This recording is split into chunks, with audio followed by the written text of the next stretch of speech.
the lost ring of the Prophet Muhammad, which was dropped into a well and could not be found for nearly 1,400 years. The ring, which was removed from the Prophet's finger after his death, surrendered to its fate at the end of a long journey and disappeared, leaving many secrets behind. It has been the subject of many legends and interesting theories until today. If you are ready to listen to the power and extraordinary journey of this ring, let us start. One day, a very valuable gold ring was received as a gift from the Negus, the king of Abyssinia, to our Prophet, peace be upon him, as a gift. The Prophet sent this gold ring to him as an indication that he accepted the king's gift.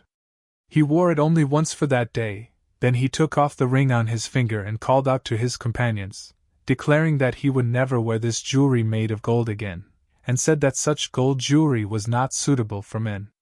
However, this event did not break our Prophet's connection with the rings. On the contrary, it was the first step of another ring that he would keep on his finger throughout his life. In the 7th century, when our Prophet, peace be upon him, lived, seals and signet rings were very important for the verification of official documents and correspondence. These items were generally used by the rulers.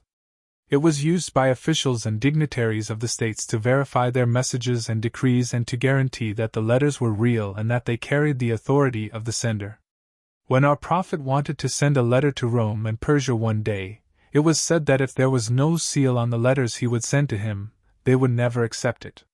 Here is a seal belonging to the Prophet himself.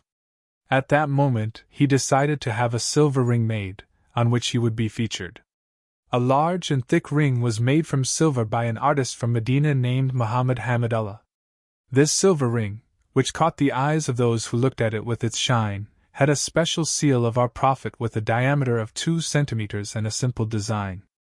The most important feature of the ring was that it had Muhammad Rasulullah written on it in 3 lines. In the first line, the name of our Prophet Muhammad was written, in 2 lines, Rasul, and in the last line, Allah was written. The use of this special signet ring showed that the message it confirmed was of great importance, and that it carried the weight of the authority of the sender. The seal of the Prophet was written on him as the messenger of God. It was particularly important because it represented the divine authority bestowed. Additionally, the art of writing was not common in pre-Islamic Arabia. Only a small portion of the population was literate. This made written documents a rare and valuable means of communication. In such a society, a seal or ring bearing the name of the Prophet was a sign of authority and divine authority. It would be a powerful symbol of guidance. The use of seals and signet rings in diplomacy can be traced back to ancient civilizations such as the Egyptians, Babylonians, and Persians. As Islam expanded and gained importance, the seal of the Prophet became a powerful symbol that bridged the gap between the ancient world and the developing Islamic civilization. As a result, our Prophet, peace be upon him, henceforth wore his little finger. He would keep this ring on his finger until his death. As the leader of the rapidly expanding Islamic community, the Prophet Muhammad began to actively engage in diplomatic relations with various tribes, neighboring kingdoms, and empires. Since the ring on his finger served as the seal of the Prophet, his life would play a role in this process. First, the Byzantine emperor we come across the seal of our Prophet in a letter written if he is curious. If the Prophet Muhammad was curious, he sent a letter and invited him to Islam. He confirmed it with the seal of the Prophet, which emphasizes the importance of the letter and the authority of the sender. Then the Persian emperor invited him to Islam again with a letter he sent to above. And he put his seal on his ring. The letters of our Prophet inviting the statesmen to Islam and certified with this special seal continued to be sent. Some of the letters sent to the Abyssinian tribal chiefs and kings are today kept in the Topkapi Palace in Istanbul. It is time for the ring to begin its striking and mysterious journey after the death of our Prophet. After Muhammad's death, the ring continued to play an important role within the Islamic community as a symbol of authority and divine guidance. The ring would be passed on to the first 3 caliphs who succeeded the prophets as leaders of the rapidly expanding Muslim state, each of whom would use it to authenticate their official correspondence, just as the Prophet had done before them. They would use the ring and wear it on their little fingers throughout their lives, just as the Prophet had done.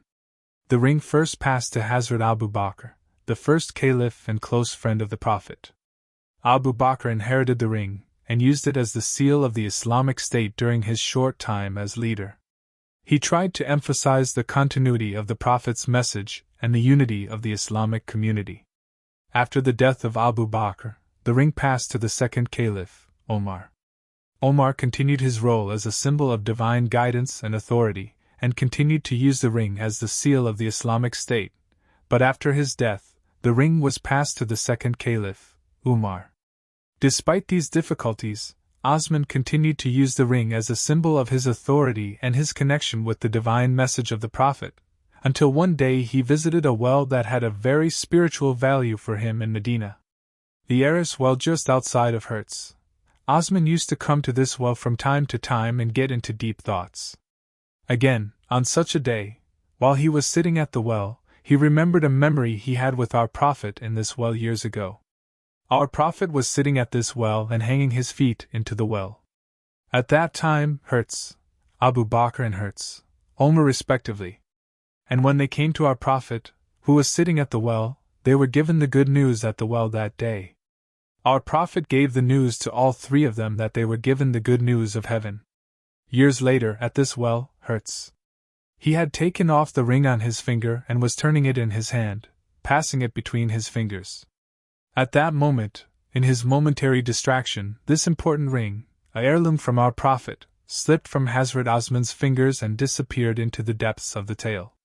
Immediately afterwards, under the instructions of Hazrat Osman, efforts to save the ring began.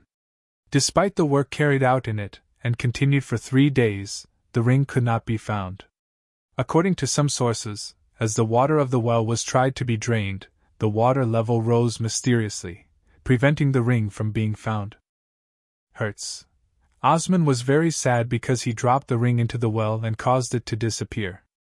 In addition, the seal on the ring was extremely important in terms of state affairs. That's why Hazrat Osman soon had to have a similar ring made. According to various records, letters written by some people who were against him during the period of Prophet Osman, as if they were written by Hazrat Osman, were revealed. These letters, which did not belong to Prophet Osman and were written for the purpose of conspiracy, had the fake seal of our Prophet stamped on them.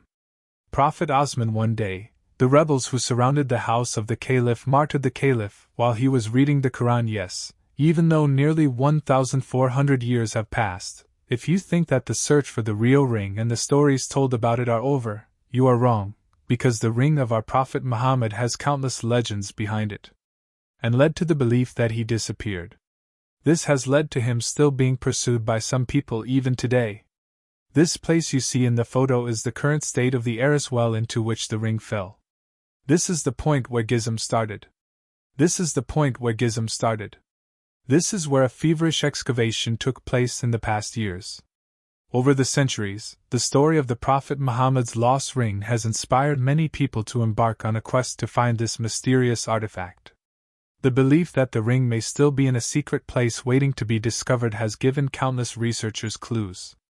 In addition to the well of Erris, the search for the lost ring has led seekers to explore other historical sites and places associated with early Islamic societies, some searching for clues in ancient manuscripts and inscriptions, while others searching for clues in ancient manuscripts and inscriptions, while others may find secret rooms that may hold the key to the location of the ring. For some, the search for the lost ring took on a more spiritual dimension because they believed that finding the ring could be a divine test or a way to achieve spiritual growth. These seekers often undertake rigorous spiritual practices and engage in acts of devotion, hoping to receive guidance or divine inspiration that will lead them to the surface. There are treasure hunters. The mystery of the lost ring has attracted the attention of today's treasure hunters who are caught up in the struggle to find a legendary artifact with deep history and religious significance. These people, using the latest technology and research methods, continue the centuries-old search for the lost ring in the hope of solving one of the greatest mysteries in Islamic history. What about our Prophet? Where could his face really be? There are various theories on this subject. Some believe that the ring may still be hidden deep in the well of Erris. Some believe that the disappearance of the ring is not just an accident but an act of divine intervention. Some theories suggest that the ring may have moved away from the well of Erris and is now somewhere underwater. In this case, the ring may be waiting to be discovered by divers or underwater archaeologists. This idea has inspired numerous attempts to search the surrounding water bodies. However, no trace of the ring has been found so far. Another possibility is that the ring is still somewhere near the Erris well. Perhaps it is buried in layers of soil and sediment accumulated over centuries. In this scenario, the ring may be waiting to be discovered through archaeological excavations or by someone investigating the area. Another theory suggests that the ring was taken out of the well by a group of loyal believers, a secret order, or that they are hiding it from the world to protect its sacred nature. According to this theory, the ring is protected in a secret place. Another possibility is that the ring may have fallen into the hands of a person or family who were not even aware of its importance at some point in history. As a result, the possible location of the lost ring of the Prophet Muhammad, PBUH, is subject to speculation and speculation. He remains the subject of intrigue, and the enduring mystery surrounding his disappearance continues to inspire theories and capture the imagination of believers and historians alike. But as I have said before, everything that is lost must one day be found.